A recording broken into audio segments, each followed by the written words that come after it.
friends, Heidi here from Rain Country.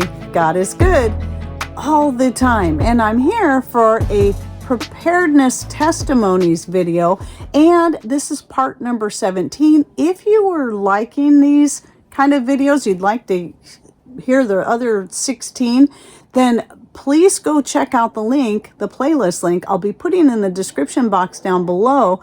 And what these are stories that people have shared with me about how being more prepared either A, got them through some difficult times, or B, how they were able to become more prepared or get themselves in a better situation on a very limited budget.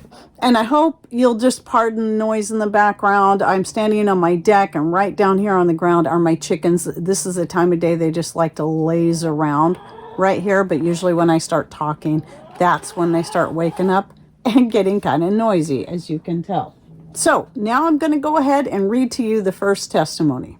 Since our marriage 30 plus years ago, my husband and I have had to rely on our food storage for 6 months to a year, at least 3 times. The first time was very early in our marriage, and he was self-employed as a seed cleaner.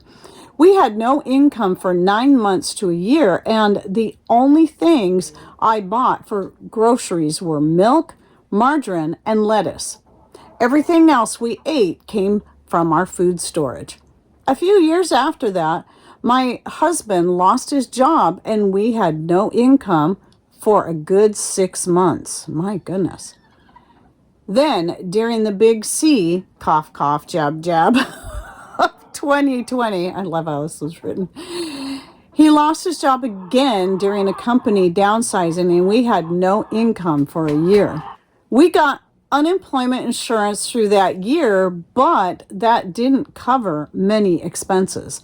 Fortunately, each time we have had an ample supply of food, stored grains and legumes, dehydrated, frozen, or canned fruits, vegetables, meats, and fats and oils, and some savings to draw upon. Through the years, we have expanded our ability to store food by gardening wherever we lived, and raising animals as well. During the big C of 2020, we even had meat rabbits in our backyard in the city, and our front yard was filled with raised garden beds. This provided a large portion of our food. Then there are the other types of physical emergencies we try to prepare for. Last year, there were wildfires relatively near to us, so we had go bags packed in case of evacuation. I actually need to redo these as it's been a while. As do I. I keep saying I'm going to do it, and then I forget. Being prepared requires some sacrifices, but they are worth it in order to have peace of mind and to be emotionally, mentally, and physically ready to face difficulties that come our way. Fortunately, unfortunately, we have learned this through much experience. I hope this helps someone else who may be thinking about preparing for the future. I recently made a post on my YouTube channel, Life Lessons with Alana, titled Preparedness Isn't Just for Preppers, if people are interested in hearing more. I will try to remember to find that channel and link to it in the description box. And by the way, it takes me a while to get to these videos and to get to these stories, and then even longer to then get the video to publish. You might have to scroll back a ways, but if you just do a search for that name, Preparedness Isn't Just for Preppers, you should be able to find it. Next one. Unexpectedly, I got a blockage in my colon as I have struggled with this over the course of 10 years. It was misdiagnosed by my doctor and got severely out of hand several years ago. And this happens to me once every 1 to 2 years.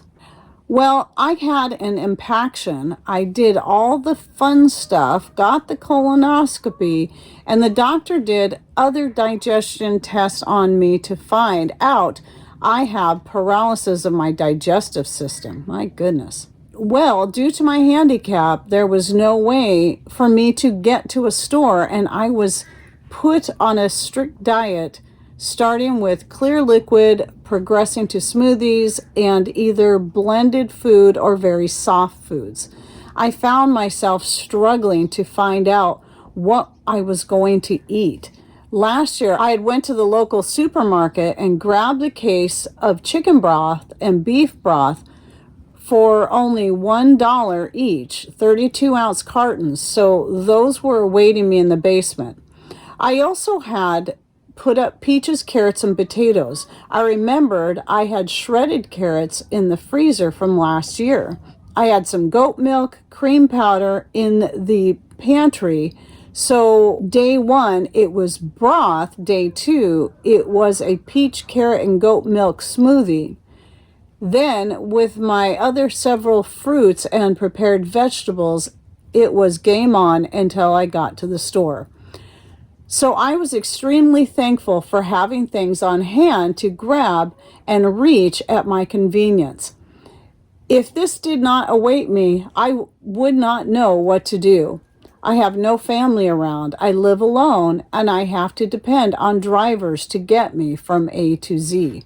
So yeah, I mean, very, very good example right there. So if, you just never know if you can be in some kind of situation where it might not be a worldwide event, even a citywide event, but something that just affects you in your own household.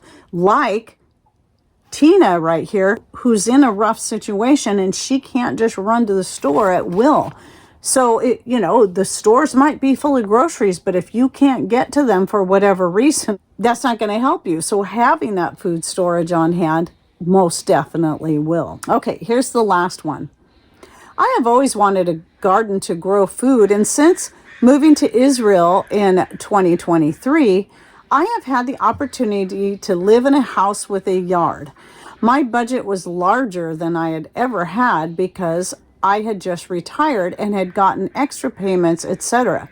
So I decided to put some money into the garden and thought how I could do it economically. I thought first things first and decided I would take the time to plan and create a good foundation for my garden, meaning irrigation and mostly perennial plants. And I'll say, I know who this is. This is June. And when she first started, she was living in an apartment and was growing things in pots just out on her little patio of her apartment. I thought it was really cool that she was doing as much as she could right there. So what a blessing for her to now have actual yard space to do this in. Anyway, let me finish her story. When I first got here, the yard was one big field of weeds and wild plants, pretty much all dried out from the hot summer. I made a plan for my garden, prioritizing creating shade and growing food. I decided to start with trees, 2 for shade and 3 for food. An avocado tree, a lemon tree, and a clementine tree. Boy, how nice to be able to grow those kind of things there. I love citrus and avocados, but they wouldn't grow in our climate. I first had the land cleared and then hired a gardener to put in computerized irrigation system because Israel is a very dry, arid country in some places and water is scarce. So they have a drip system where they put down rubber pipes with tiny holes in them every few inches, and the water drips out of the holes straight into the ground.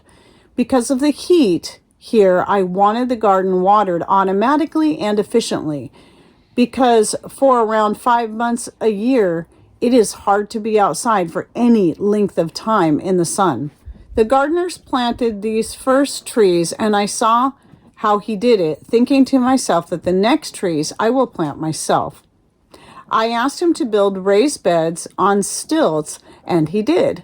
In them, I planted at first celery, garlic, marigold, broccoli, and cauliflower. Since then, in different seasons, I have planted tomatoes, peppers, okra, lettuce, thyme, basil, onions, green onions, and cilantro.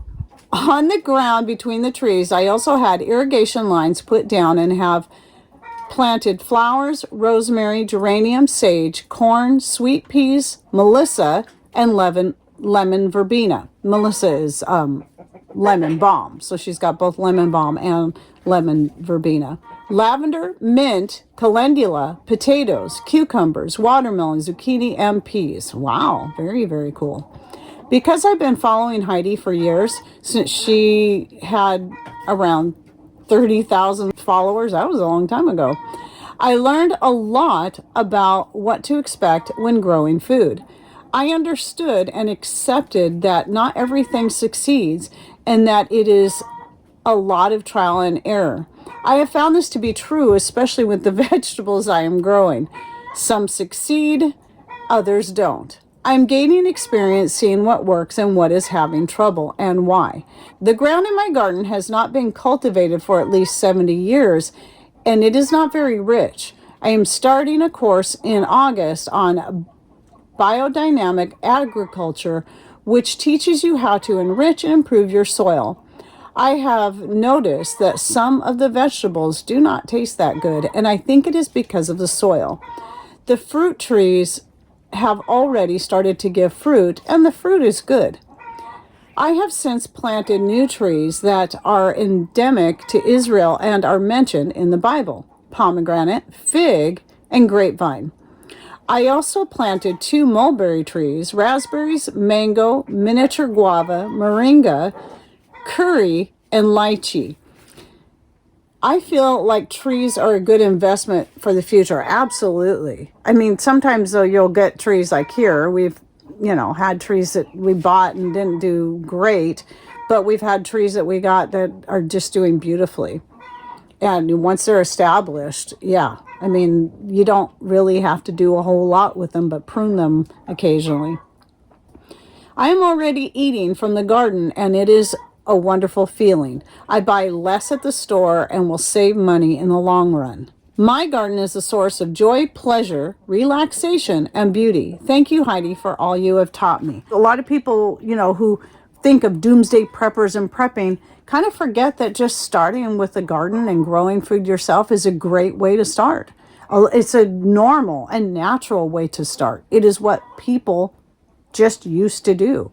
Everybody at one time would grow a garden. They couldn't always grow everything. Most people can't grow everything that they eat, but those are the things they can then fall back on the store for, or they could barter for goods with people who did a better job because they had a different kind of soil conditions or microclimates.